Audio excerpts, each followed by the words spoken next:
Hi guys, and thanks for tuning in today. Today I wanted to do a quick review of a tactical pen I picked up at the gun show. And it really, it's called a Takedown Gear Tactical pen, and it really was not expensive. I think I might have paid about $15 for it. It's called Takedown. Okay, and it's a working pen. Okay, see? Right there.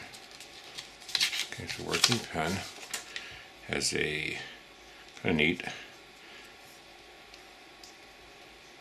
has a glass breaker on here, a holder, there's a screw in there for you to take this part apart, there's some rubber on there. It's, it's a nice little tactical pen for writing, or whatever. But I want to show you that, and that's my tactical pen. And I'm going to put it back in here. And that's it's called the Takedown Gear Tactical Pen. And thanks a lot, guys, for tuning in. But it's a short, quick little one of an inexpensive item that I picked up at the gun show.